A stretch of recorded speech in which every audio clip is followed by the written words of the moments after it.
Does this sound familiar? You've got one device that lets you catch the game live, another that lets you stream your favorite shows, you're watching sports highlights on your phone, and you've got your neighbor's best friend's login for the good stuff. Well, I want to tell you about a simple way to get all that entertainment you love without the hassle, and a great way to finally get your TV together.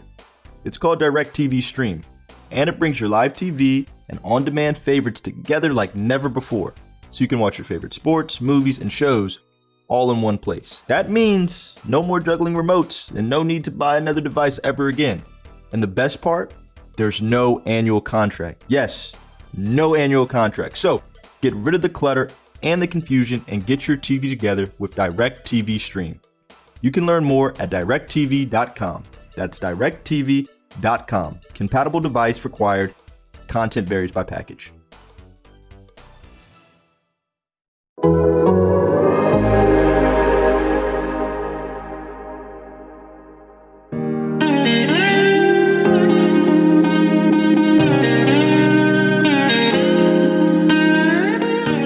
Culture is the culture. It's 496a to B, competitive excellence, and the brotherhood. The plan to win has never changed. So the culture here and the plan to win is always going to be here at Ohio State.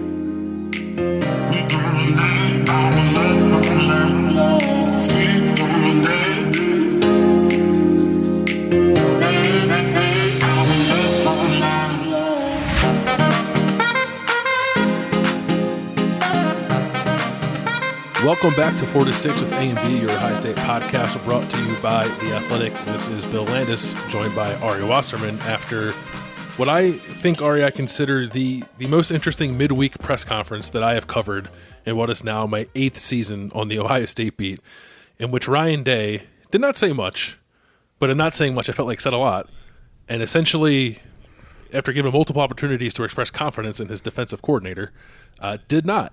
And then at the end said he's still our coordinator.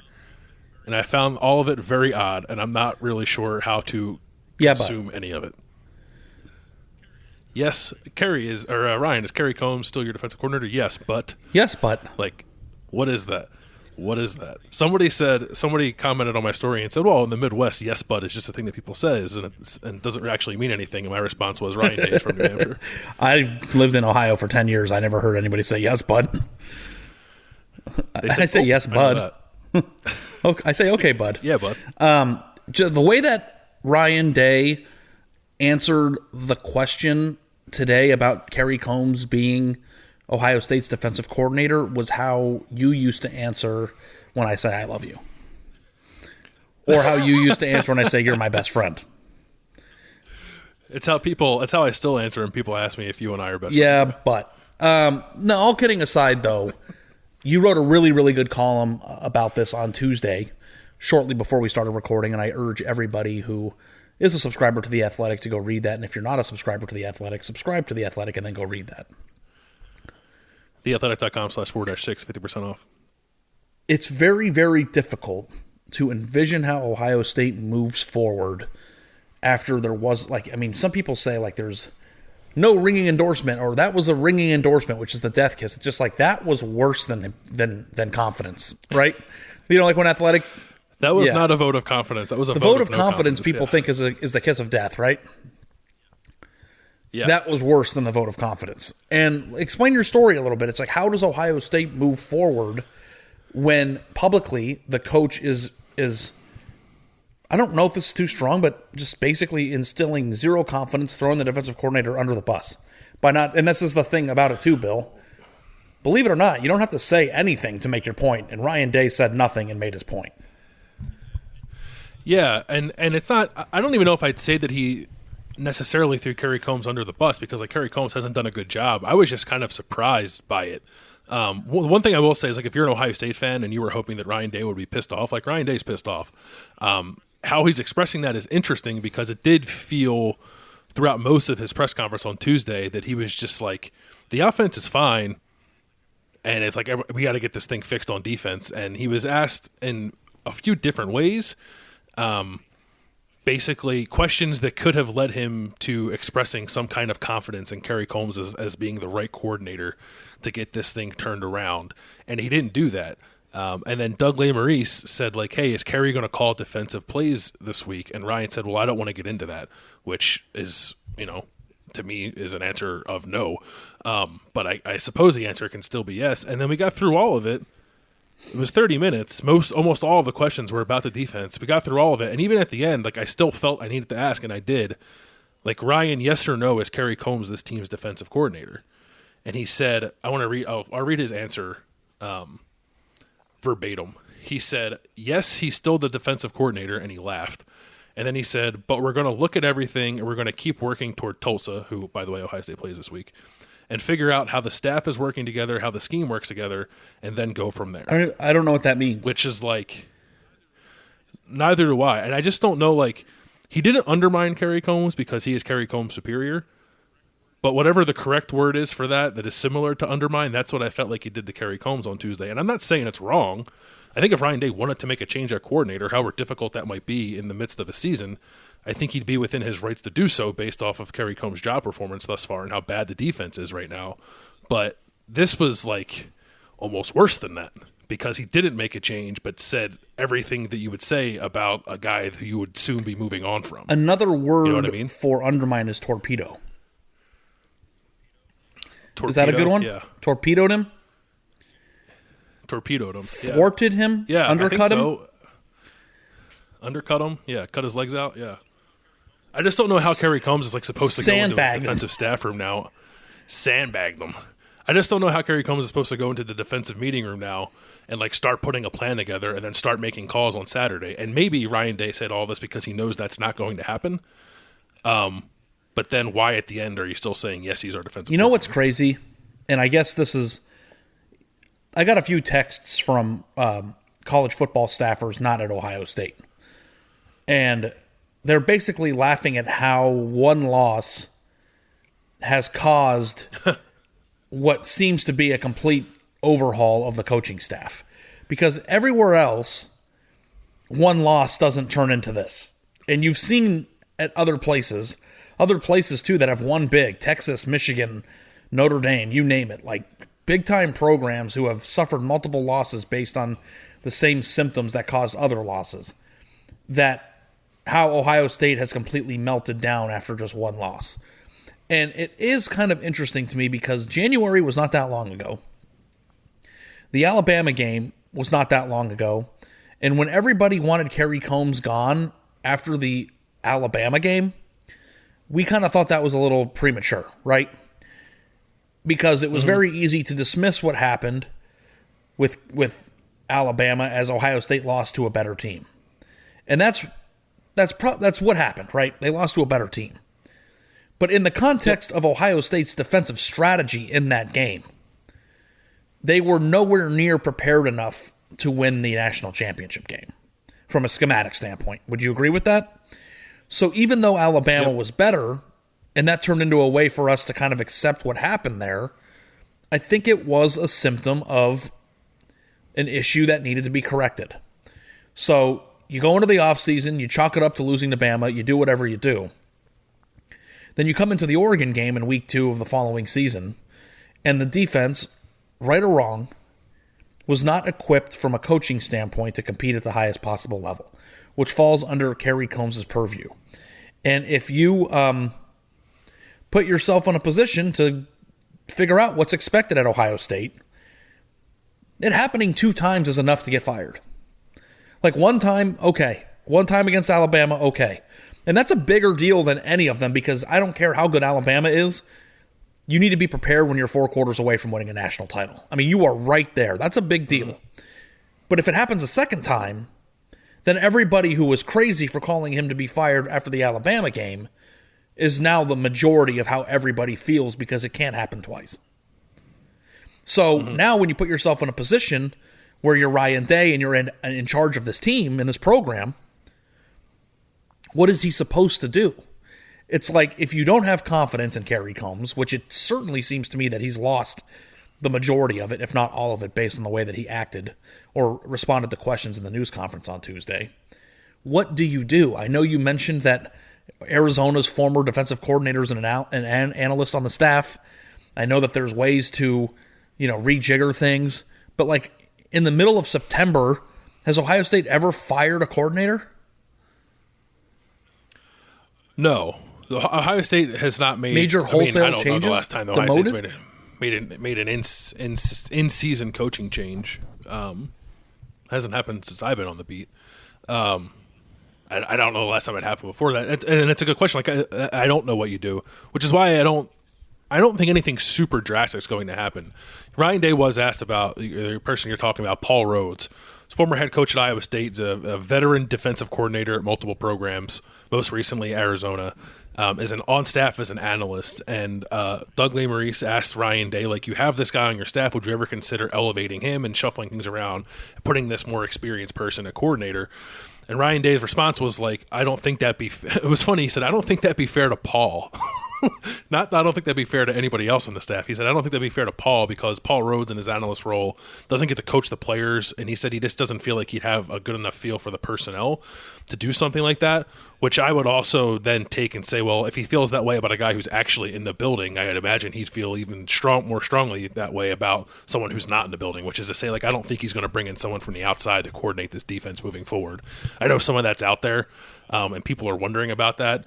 I'm not telling you I have information one way or the other. I'm just using that answer about Paul Rhodes to infer that Ryan Day's not going to do that.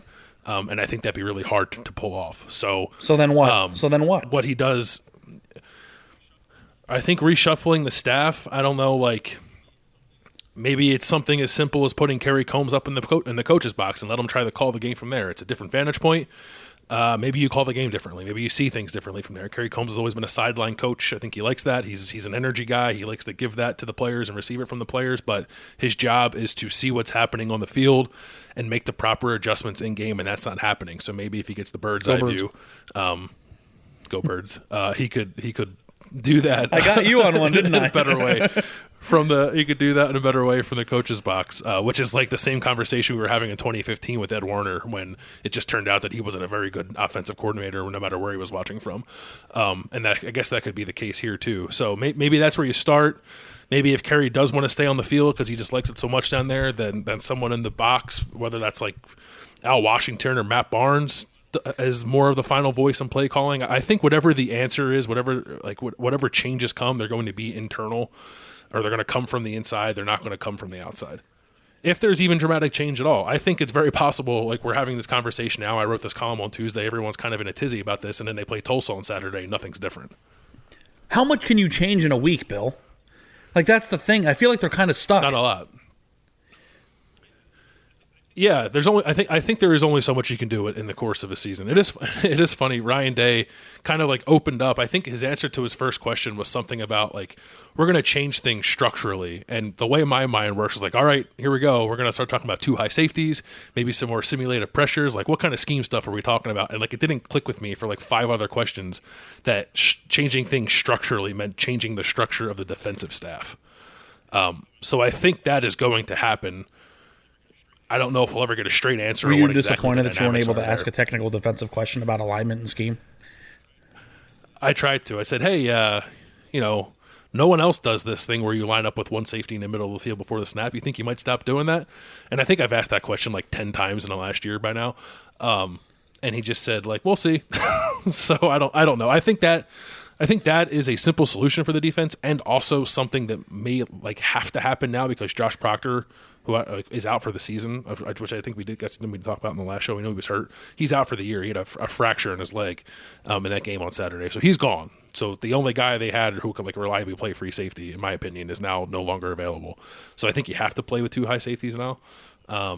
I don't know if the staff feels the same way or not, but like, yeah, I tried to ask, and other people tried to ask, like, when you talk about scheme changes, what are you thinking? And Ryan Day's like, yeah, I'm not going to tell you that. So he's holding something. So it's kind of like one of those things too, where you have to just sit back and wait to see what the alignment looks like at Tulsa. But it's also like if Ohio State wants to reorganize how they play defense, why would you even show it at Tulsa? So you can't make any major. Well, you got to play it to get better at it. That was part of their thing in 2019. It was like that the single high thing in 2019 worked really well. 1, because they had Chase Young and Jeff. I was going to say this is just a better idea. They just had better players in 19. they had better players in 19. They also didn't play anybody good until they played Clemson.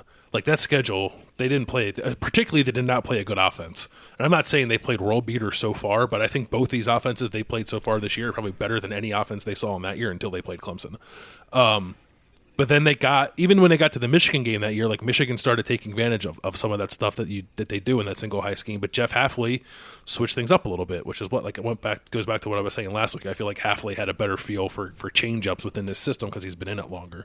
But yeah, it was also because they had awesome players. So I just think they need to. Kerry Combs has not shown any change-ups this year. I think he showed a little in the way of change-ups last year. But like they're there. I'm sure they practice them.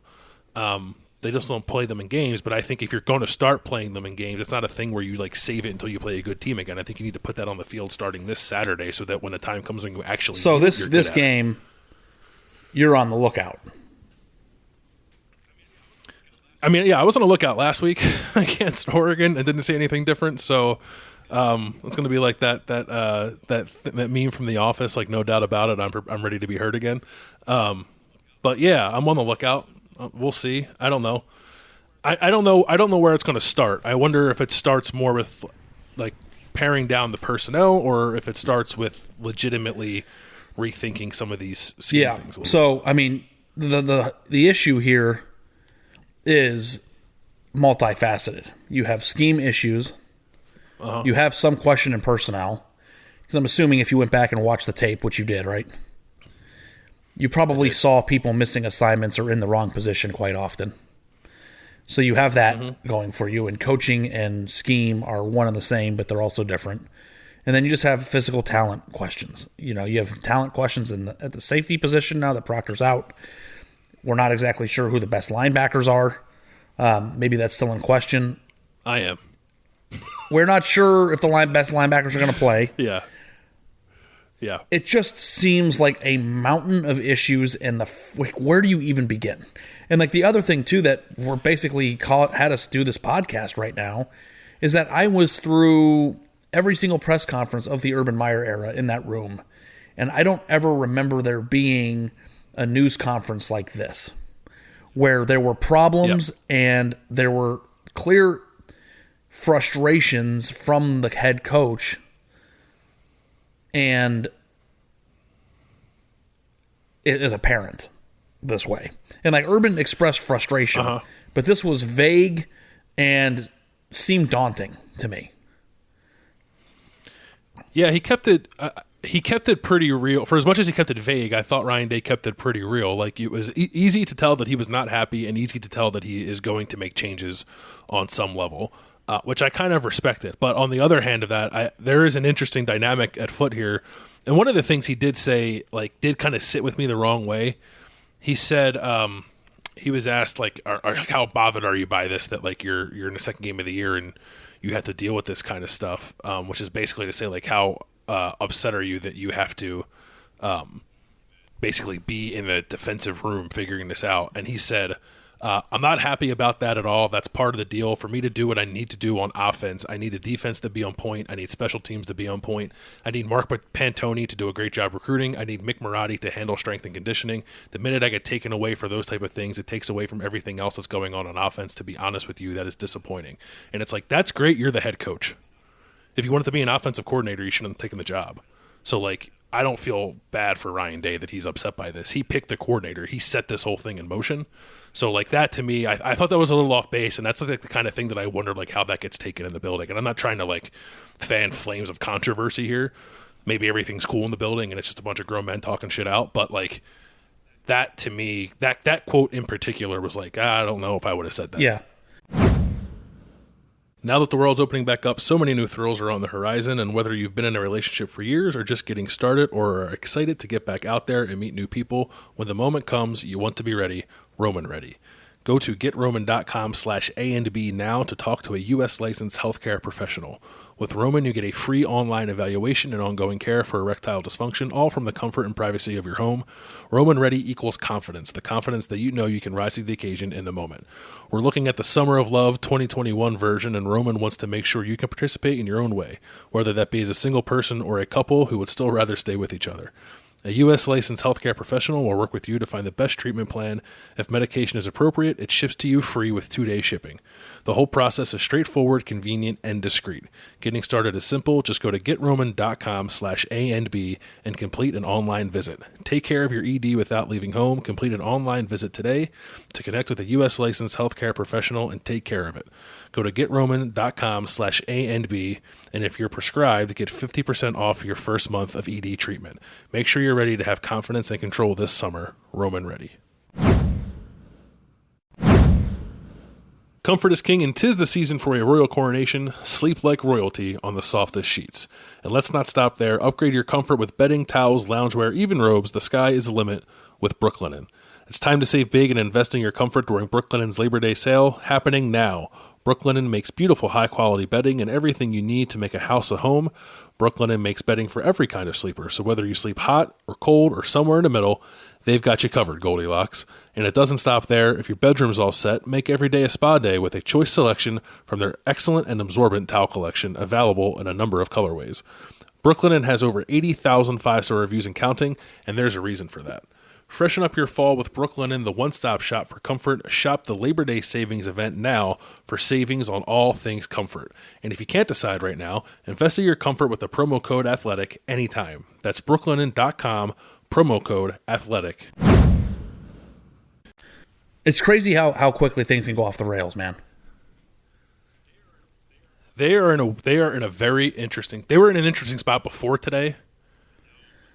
And now I'm just very curious. I'm trying to figure out when the last time Ohio State was in such a weird position like this. 2018 felt pretty dysfunctional, and they had the weird thing there with Greg. They thought Greg Schiano was going to leave, and then he hired Alex Grinch, and then Greg Schiano didn't leave, so they had 2 coordinators, and one of the coordinators didn't have the role that he thought he was going to have because Greg Schiano didn't leave. There was some clear dysfunction there. And then, by the way, you had a linebacker coach who, couldn't coach his way out of a paper bag, and a corners coach who I would probably say the same thing about in Taver Johnson.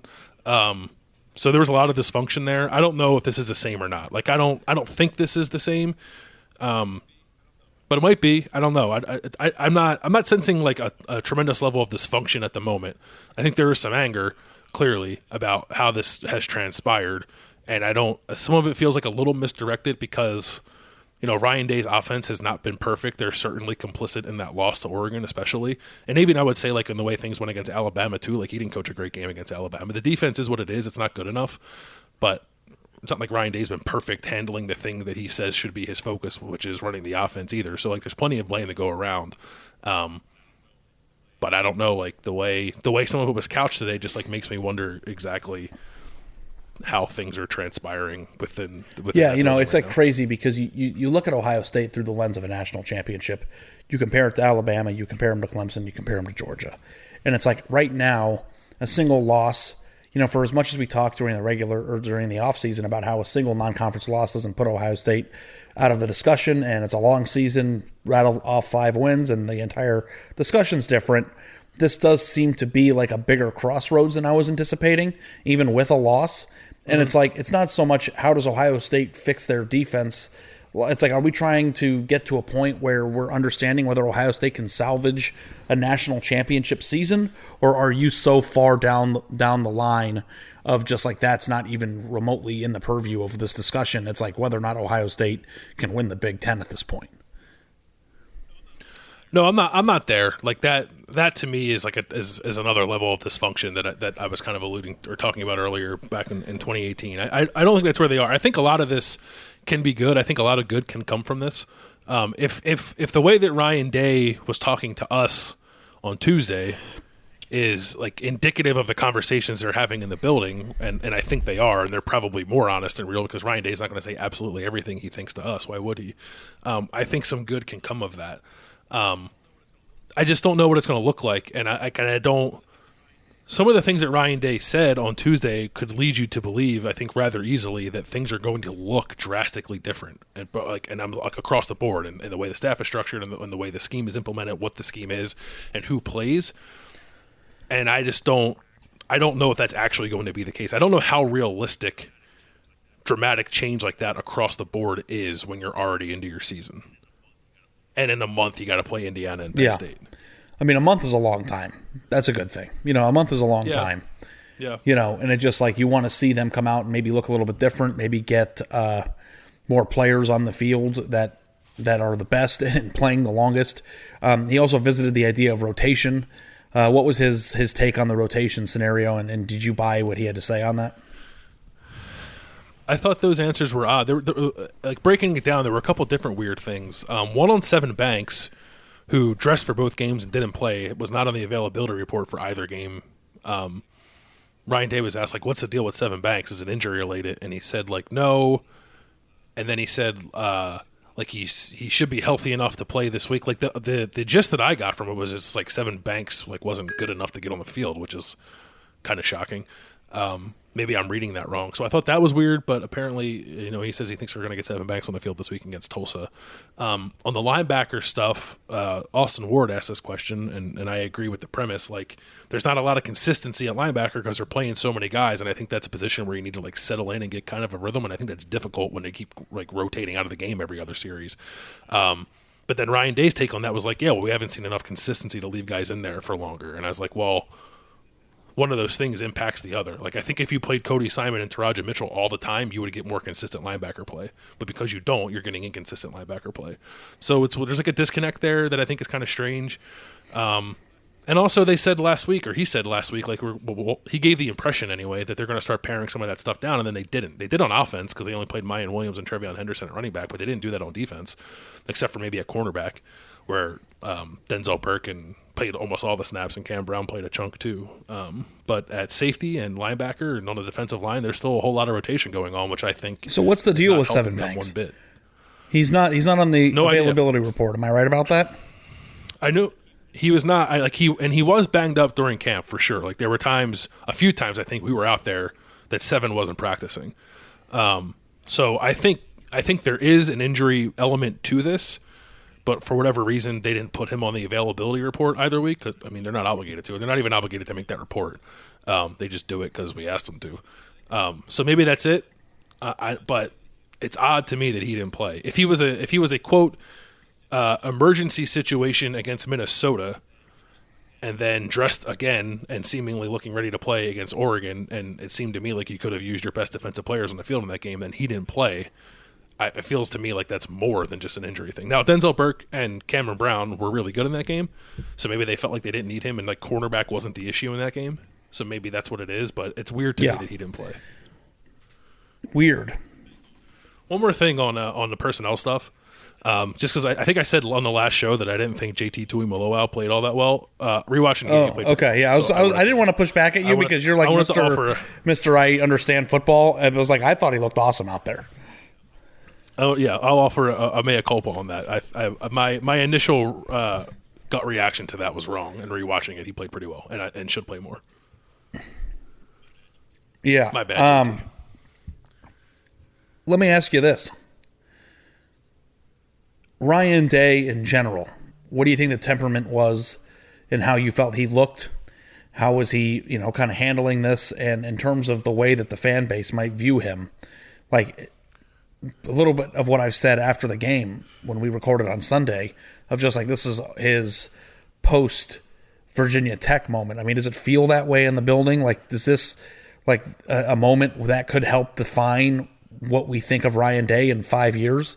Because it's like I had this like weird thought today, and it was during a discussion with one of the college football staffers that doesn't coach at Ohio State, but that person said Ohio State fans didn't realize how good they had it when they had Urban Meyer. And that when Urban Meyer was at the peak of his game, that's the peak of college football coaching in general. And it's just like things have been going so well from the first 2 years under Ryan Day. And I wonder, and I don't know that I believe this, but I wonder if this could be the beginning of a period of time where we start to realize just how good Urban Meyer was. Like, do you have the confidence in Ryan Day's ability to make necessary changes, make hard decisions, to make wholesale adjustments during major critical times in the season?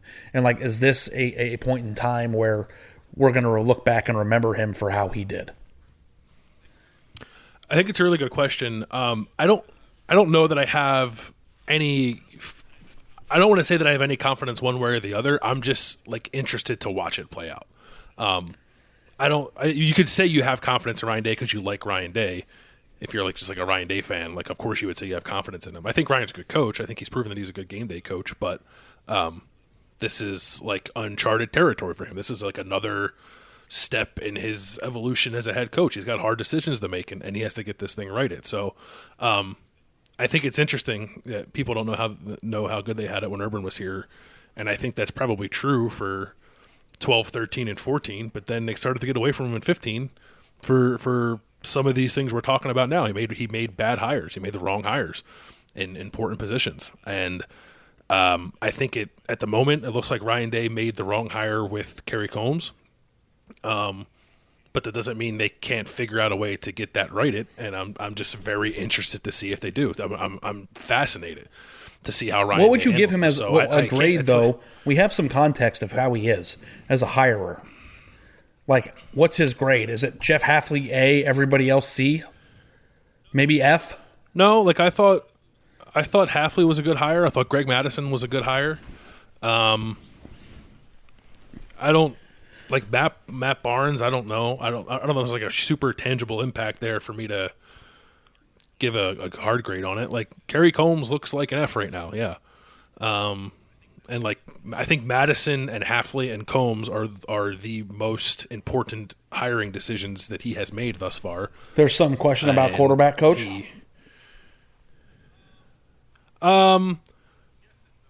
Yes and no. Like, he's the quarterback coach. Like, if you have a problem with him promoting Corey Dennis because you don't feel like Corey Dennis deserves it, I think that's fine. Whether or not that's actually impacting the team, I think I would push back on because Ryan Day, at the end of the day, is the quarterback's coach. So, like, odd decision, I suppose, but in terms of its impact, I think it's minimal. I think the defensive coordinator hires have been much more impactful. And his first time around, I think he did a pretty good job. Clearly, and he is helped along by that because of how good they were talent-wise that year in 2019.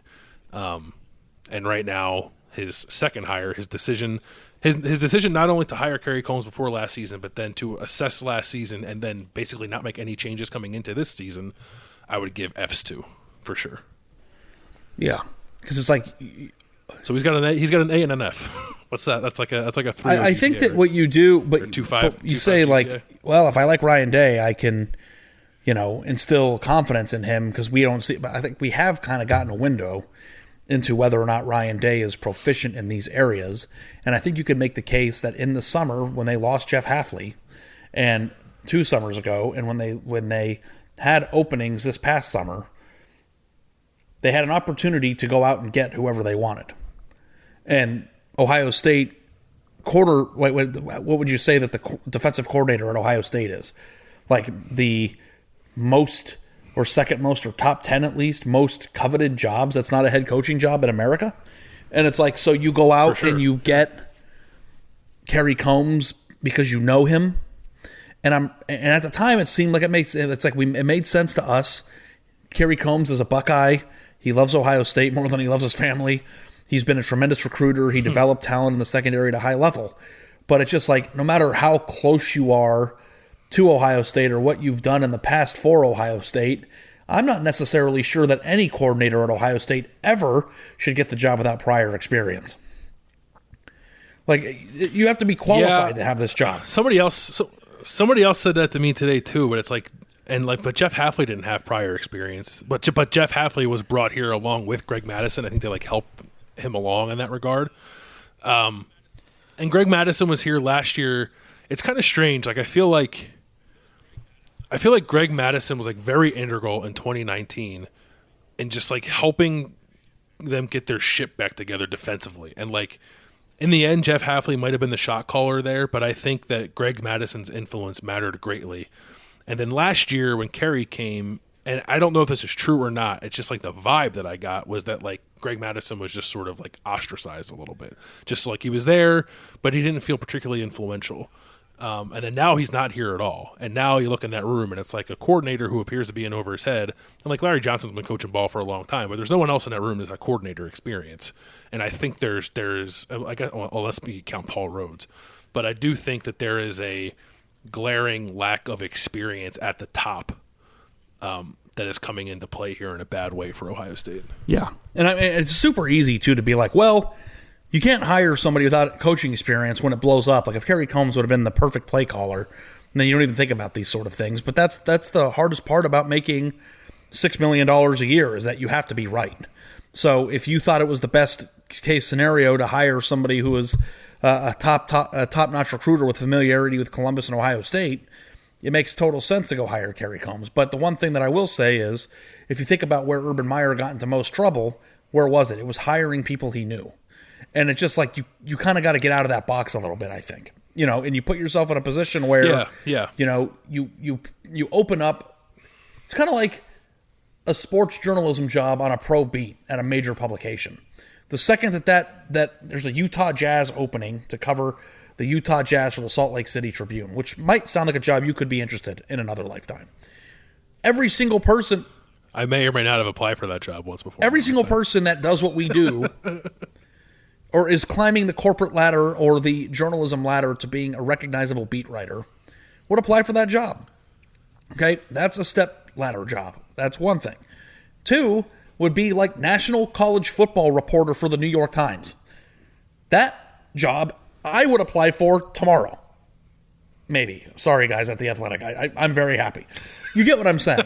There's top-level jobs, and you might be kind of interested in the Salt Lake Tribune job, if that's something that's interesting to you, but everybody's interested in the New York Times job. And that's Ohio State's defensive coordinator position, and it's just like, you go out and you get the best person for that job regardless of how many years they spent in Ohio or what they've done in the past. If they don't have... you name a single coordinator on the planet that wouldn't want that job. It's like even coordinators at other big time programs would leave for that job. So it's like you can't. For sure. You can't fall into the trap. It's like, and listen, Kerry Combs is not Bill Davis. Okay, he's a decorated, beloved member of the Ohio State community with a national championship ring, and somebody who developed multiple first round draft picks. So, like, if you're one of these people of just, like, fire Kerry Combs, he sucks, he's a fake Buckeye, you're an asshole. I mean, he's done a lot for this university, and they have a national championship ring in part because of his hard work.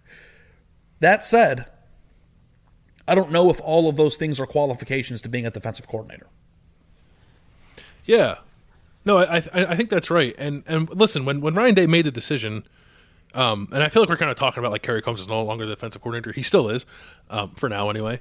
When Ryan Day made that decision, like, I can't remember what I wrote exactly back then, and I'm the type of person too, like when personnel decisions like that are made, like I don't really have a hard take on it either way when they happen. I like to see things play out, but like I could kind of get behind it because I knew that Kerry was a good cornerbacks coach. I knew he was a really good recruiter, and he had spent 2 years in Tennessee with Mike Vrabel and Dean Pease, learning what I thought was a pretty intricate and interesting defense, and I was excited to see what he took from that and brought to Ohio State.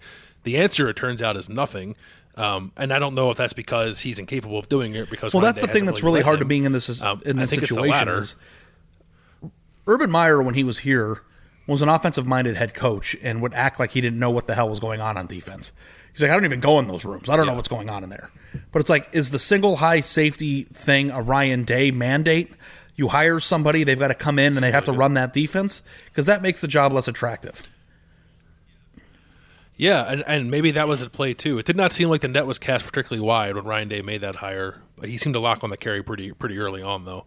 But yeah, like I think I said in the last show that if Kerry Combs was given carte blanche here to run whatever defense he wanted, I don't think he'd run this defense. Like Ryan Day's the head coach, so like what he says goes. And I guess at the end of the day, that's all that matters.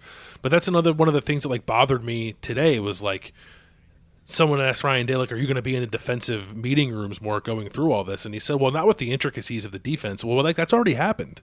The defense looks the way it does because you want it to look that way. So, like, don't pretend like you're not involved with the intricacies when, like, the way you align is because you want it that way. So, like, it felt to me like he was passing the buck a little too much today defensively because, like, ultimately this all comes back to him. He picked the guy. He picked this preferred scheme. And, like, that doesn't mean he won't be willing to change on it, but, like, I don't know. I didn't feel like he owned enough of that. And maybe that's on us, too, for not asking him questions in which he could have owned enough of that. But yeah, I do think it was when he was looking for a coordinator, it was kind of like, here's what we do. Do you want to come coach this?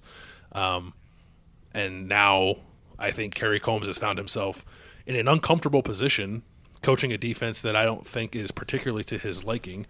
It's not to say that if he was coaching his own deal, he would have the feel or make the right calls, and this would be an awesome defense. But again, as I've said before, I'd like to maybe see him get a shot at that before we just close the book on Kerry Combs as defensive coordinator, but I don't know if he's going to get that shot because I don't think that that's going to happen with this defense moving forward. I think they're still going to play a ton of cover 1 and a ton of cover 3. And the changes, I think, will be minimal, if any. But, yeah, it's an interesting situation. Yeah, and here's the other thing I wanted to make sure that we did on this podcast, 36 minutes into it.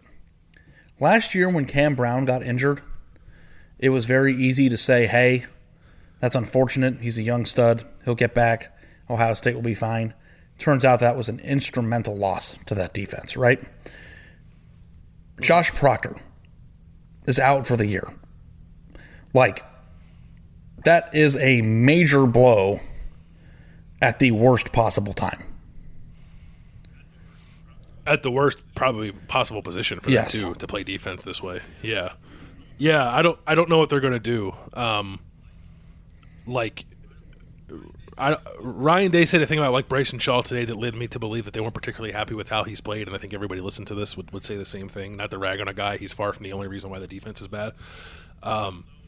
So I don't know if if he's just like the starter at free safety now and that's it, or if they start doing some different stuff. Like I would like to see them align with 2 safeties before the snap and put like Ronnie Hickman or Lathan Ransom back there, or put Ronnie Hickman and Court Williams back there, or Lathan Ransom and Court Williams back there, or Jansen Dunn, who I thought played okay in the spring game. It's a spring game, so I guess that doesn't mean anything. But they have intriguing athletes, and most of them are pretty young and guys who haven't played a ton.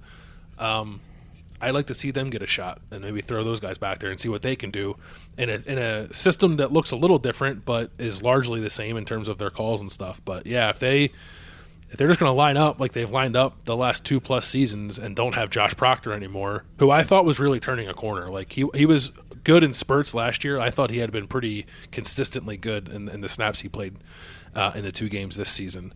And if they're just going to like line it up like they've always lined it up without him there and try to work in somebody else to play that spot, like that does not sound like something that's going to end particularly well for Ohio State to me. Like that's a big time. It's like it's a personnel issue. Yeah, they have not. They have for it being such an important position on the defense. The way they've recruited it has been interesting. Now I think they recruited Lathan Ransom thinking he could play that spot, and it to this point I guess it's worked out that we felt like they haven't had to play him there, and in the meantime found out that he's pretty good in the other safety spot where he's essentially functioning as a slot corner.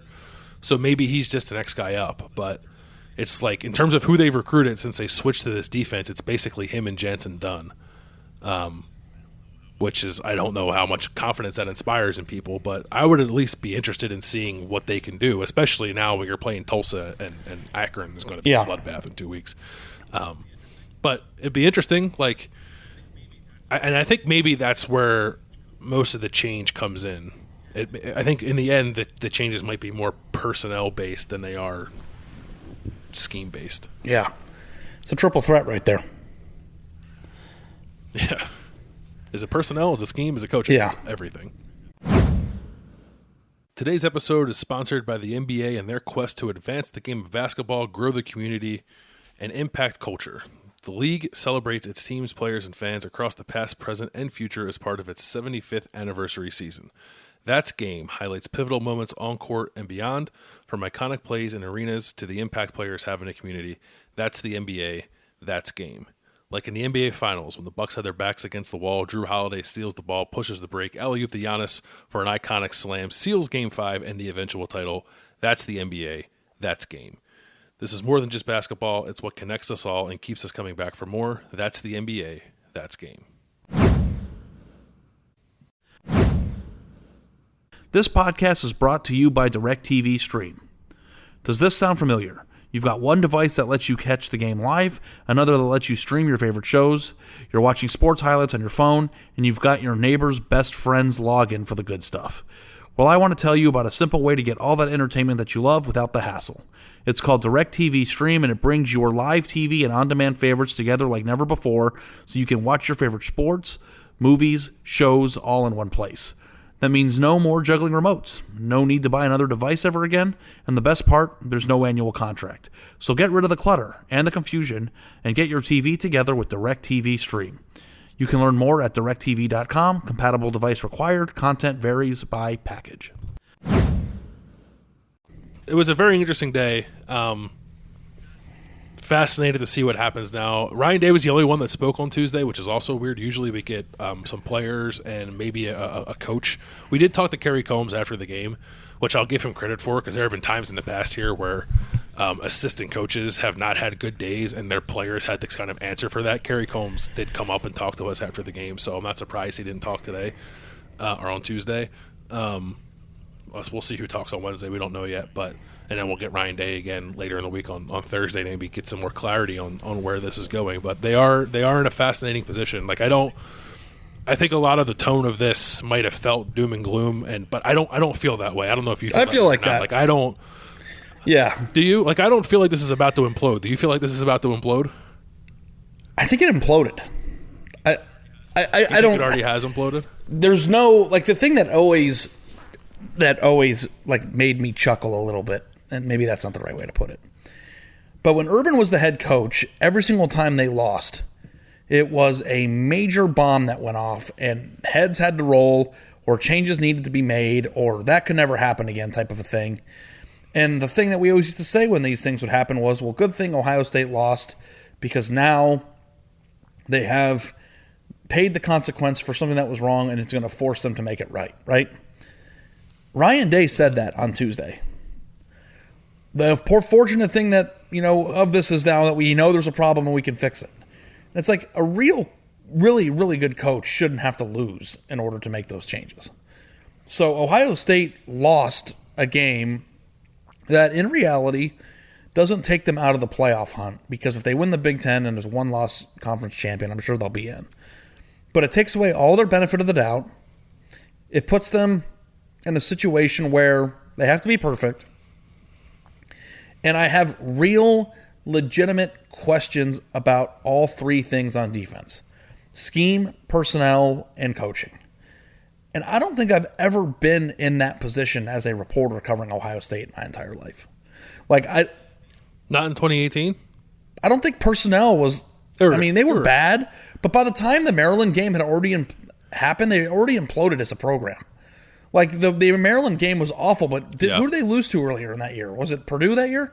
So, like... Purdue. It was okay. Yeah. I mean, the cat's already out of the bag. So, like, if Ohio State goes up and gives 550 yards up to Maryland this year, then I guess, you could say it's just like 2018. But in my opinion, the way that Oregon game played out was worse than 18 in terms of how wide open people were and how hopeless it seemed. And I know that Oregon is a better team than Maryland, but like Ohio State now is going into week 3 not knowing for sure if their head coach has any confidence whatsoever in their coordinator on defense, and now with Josh Proctor's injury, not sure if we have the personnel that's in place in order to fix the problem. And then, of course, you won't know for sure if the problem is even fixable until they play anybody good, which isn't for another month. So, like, I guess true implosion is complete removal from college football playoff discussion, which is something Ohio State hasn't ever had to do. Like, the last time that they were out of the college football playoff talk was when? During the regular season. Like, we thought they were out of it all of 2014 when they weren't, but that was the first year. 17 after they lost to Iowa, and they had 2 losses. Iowa was their second loss that year? Yeah, that's right. That's right. Early in the year, but even then it was like, oh, yeah, weren't they still like 5th or 6th at the end of that year? I was like, can they do enough to? Because they still got to the Big Ten championship and won, and then went to the Cotton Bowl. So I think there was even some talk then, like, oh, can they get in as a 2-loss team? Be the first one to get in as a 2-loss team, which will also happen again if they lose again this year, which I don't think is going to happen. What don't you think is going to happen? I guess it could. That they're going to lose at again all? This year. I don't think they're going to lose again. I wouldn't bet that they're going to win out. Because I don't think I think they do have serious defensive flaws that I'm not 100% confident are going to get fixed moving forward. I'm just not sure they play another team that can exploit it. I don't think Oregon is that much better than Penn State. I don't think Oregon's that much better than Michigan. Personnel-wise, I think you're right. Michigan maybe runs a style that's a little bit harder for them to exploit what Ohio State got exploited by. And, like, listen, there's one play design that got linebackers and safeties mixed up a few times that, you know, bit them in the butt a little bit. But, like, I don't – like, Oregon might be a 2 or 3 loss team. Like, I think once we get some context, like, I don't think this loss is very easy to sit back and say, you know what, Ohio State lost to a top 5 team. It's like – they're top 5 because they beat Ohio State, not because they were top 5 before. Like, oh yeah, no, I don't think they're probably a top 15 team this year, without their best player too. They beat them without their best player. I also won't be surprised if Oregon doesn't lose again because their schedule the rest of the way is not particularly tough. I think like UCLA is the best team they play the rest of the year. So like if they're 12-0, I'm not going to be shocked by that. That'd be great. That'd be great for Ohio State if they're 12-0, obviously. No, I guess I based that on too. Like Oregon did like one thing, and Ohio State like never adjusted to it. And other teams will try that one thing, and I'm hoping that Ohio State adjusts to it. But I guess it's possible they don't because of 2018. But if there's one thing that can catch them like that, it's not the only thing that will. Yeah, I guess that's true. They also I think Joe Moorhead's a pretty good coordinator too, and I don't know if they're going to come across that brain power either moving forward. You know, I would not be surprised if they didn't lose again. I mean, I think that Ohio State is immeasurably better than I think they're immeasurably better than Oregon. They are, but I will say, we talked about like win totals early in the year, and I was like, well, if my choices are, am I going to pick Ohio State to lose 2 games or go undefeated? Like, I'm always going to pick Ohio State to go undefeated. They are much closer to a 2-loss team talent-wise, particularly on defense, than I thought they were coming into the season. Like having watched them now play 2 games, but what's the definition of implosion? Is implosion out of the losing or out of the playoff discussion? I think it's more intricate than that. Like I don't think if Ohio State doesn't make the playoffs this year that it is an outright implosion. It's like kind of like how that feels along the way, and if there's just like clear dissension within the staff and the players and things just aren't collecting. So like I don't think there's like one thing that can happen to lead me to believe that the season has like gotten away from them. It's more of a feeling out process, I think, over the course of the season, which I'm on alert for sure, but I don't think they're there yet. Yeah. I mean, I guess there's 2 different types of implosion. There's what's going on in the Woody Hayes Athletic Center and what it means to be a fan of the team. And it's like Ohio State's one more loss away from having an irrelevant year. Yeah, no, I think that's right. And I also, like, whenever – it's so funny to me, like the thing you were saying earlier about how people react around here when Ohio State loses a game. And oftentimes to me, like, it feels like such a disproportionate reaction. But I think, like, we should also be in tune with how the fan base feels. So I think we're talking about some of these things. But I also don't know, like, are we all totally overreacting right now? Like, I have no idea. I think it's possible maybe we're all totally overreating. I don't know that we're overreacting. Ohio State's has a certain standard of competing for and making the national championship and making the playoff. And I think it's possible that we might have misdiagnosed how good Ohio State was just because it's easy to look at recruiting results and say, hey, look how loaded they are. And it's like I look at their recruiting results and I say, hey, this team better win a national championship sometime in the next 3 years or Ryan Day failed. But it's like, also, this team might have just not been a playoff team this year. And it's like, you know, and I think that we're so wrapped up sometimes in comparing Ohio State to Alabama that we forget that they're not.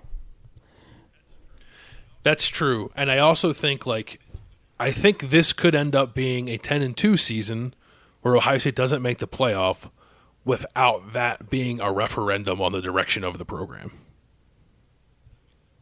Does that make sense? I would agree with that because the only thing I care about is who's coming in. Right, and that's still pretty good. That's Alabama good. But the thing that will keep me up at night, and I tweeted about this last week, and people were making fun of me, but I said, when you die, did you see this? When you die, you get 3 questions to God. My question 1 would be, how does Alabama do it? And everybody's like, ha ha ha, you moron, you don't know what Nick Saban is? You never heard of Nick Saban? And it's like, yeah, dudes, I freaking heard of Nick Saban. I want to know specifically how he's managed to take a program and never, ever drop off at a seismic level the way that Ohio State feels like they've dropped off this year. It's like, you know what's going to happen? You're gonna get up there, and you're gonna get your 3 questions, and you're gonna go up to God, and you're gonna say, "Hey, here's my first question: how does Nick Saban do it?" And then, but when you get there, like God's back will be to you, so you won't see God, and then God's gonna turn around, and it's Nick Saban. I mean, it's possible because like we joke about it all the time, but like it is something that bothers me as a reporter because I want to do a good job. And I want to provide as much context as I possibly can to the people who are loyal enough to not only listen to us, to pay for our content. And that question is, what is stopping Ohio State from being Alabama? And it's something that I tried to discuss with you for a long time after the national championship game. And like the answer that we can provide you is, well, Nick Saban's a genius. But I want to know specifically what is that genius? What's the difference? How do they continue to do it? Because it's just like, you look at Ohio State's roster and how it's built up, it's not quite at Alabama's level.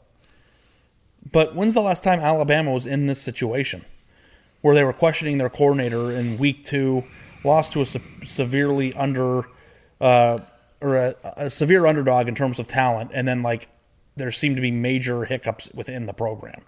It's like, I know they lost a few times to Ole Miss when they shouldn't have, but like the amount of national championships that team has won and the successes they've had, it is pretty remarkable. And it just takes Ohio State losing for you to remember to say, hey, you know what? Ohio State just lost maybe one of the best quarterbacks in college football history. Their defense lost a ton. They just don't have it this year. You know what I mean? And like my brain and the way that it works based on the talent that Ohio State's brought into the program has a very hard time identifying that. And I still think that Ohio State might be able to average 45 points a game this year. And I still think that they've got two of the best receivers in college football. Their offensive line is one of the best in college football. C.J. Stroud will probably get to where he needs to be. But just like, well, you know what? Their linebackers and safeties aren't very good, and their defensive line gets no push. You know what that means? No national title. And it's just like, at Alabama, it's like, when's the last time you're like, their linebackers stink, and I'm not saying Ohio State stink. I'm just saying that the production right now.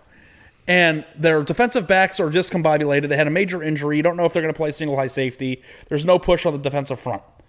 Like, when's that ever been an Alabama problem? Never. Yeah, I mean, I don't cover Alabama closely enough to know the right answer to that. I will say it did feel like Alabama was asking some existential questions about itself defensively last year after I think like they almost lost to Ole Miss, right? Or like the Ole Miss game was like super high scoring. They didn't almost lose. Yeah, Ole Miss scored I think like 45 or 50 on them, but they were never in danger of losing. Yeah, but yeah. So like, and they won the game. Yeah, they won the game. So, like, I think that has happened. I don't know if it ever happens to this level because it always just kind of comes back to Saban. They have a ton of staff turnover there, but it's usually because they're going off to get better jobs. I don't think people get fired for poor job performance very often there. But I could be wrong. Someone listening to this knows more about Alabama. Please tell me because I like to be educated on that. But it could also just the sheer amount of production of national championships. That's all you need to know. Of how many times they've played and competed at the highest level, it's more than anybody on a consistent basis, regardless of what they lost. I mean, we're talking about Alabama right now. You know what they lost after last year? They're back. Mm-hmm. They're there. They're going to the playoff.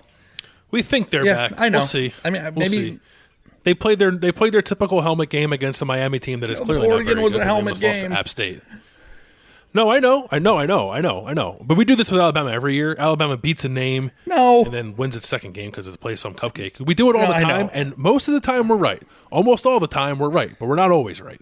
So, like, Alabama is always very good. Alabama's going to go to the playoff. It's probably going to win the national championship. Yeah. But I'm not saying, like, Alabama, again, yeah, of course, it's what they do. But I'm not like, here we go, same old Alabama because they beat Miami and Mercer. No, I know. Miami sucks. I know. It's just how many national titles it's been. It's insane. Yeah, but it's not even where, like, Ohio State is not, never has been, never will be Alabama as it is currently constructed. What's the difference? Nobody will. So, like, these nuts jokes. I just wish I could explain that. What's that difference? It's the same thing of, like, why does Texas always stink? Why? Nobody can say why. It's just they do. I want concrete explanations for things, and when they can't be provided because either they're secret or because it's unexplainable, it bothers me. You appeal to a higher power. That's my second question. God, why can't Texas be back? Why is Texas never back? Yeah. What's the third question? How does Chili's make a hamburger 1,300 calories without the bun? Go look at Chili's menu and tell me how nachos and cheese is like 1,700 calories for a small plate of nachos. Yeah. Do you before we wrap up here, you gotta pick for Ohio State versus Tulsa? 52-17. I don't know. Tulsa wins.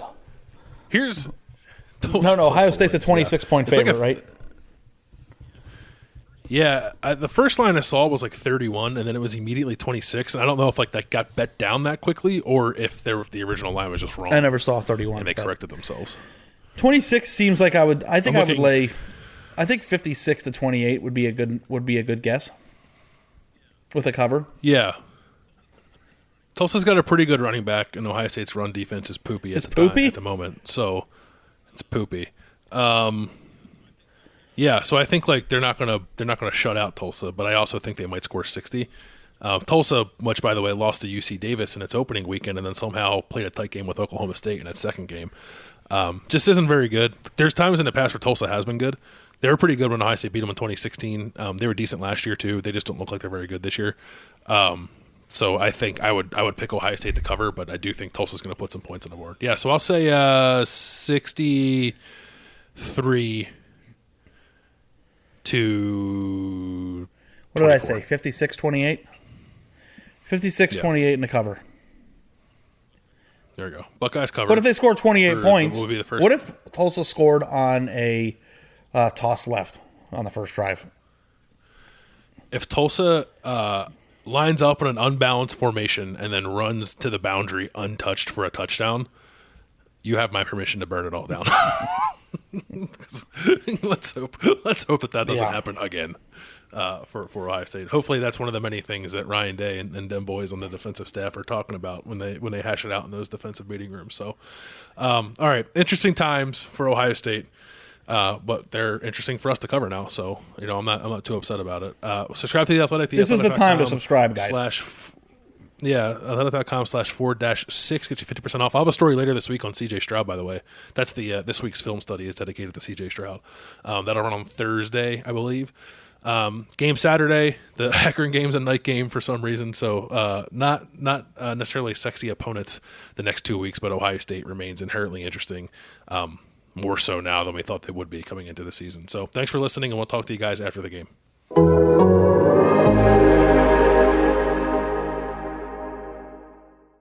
Today's episode is sponsored by the NBA and their quest to advance the game of basketball, grow the community, and impact culture. The league celebrates its teams, players, and fans across the past, present, and future as part of the 75th anniversary season. That's Game highlights pivotal moments on court and beyond, from iconic plays in arenas to the impact players have in communities. That's the NBA. That's Game. It's like Game 5 of the NBA Finals where I was lucky enough to be there. Bucks Suns in Milwaukee. I'm sitting kitty corner from Giannis Antetokounmpo as he rises up for that incredible alley-oop. Drew Holiday, having stolen the ball from Devin Booker on the other side, found Giannis in transition. Incredible stuff. That's the NBA. That's Game. This is more than just basketball. It's what connects us all and keeps us coming back for more. That's the NBA. That's Game.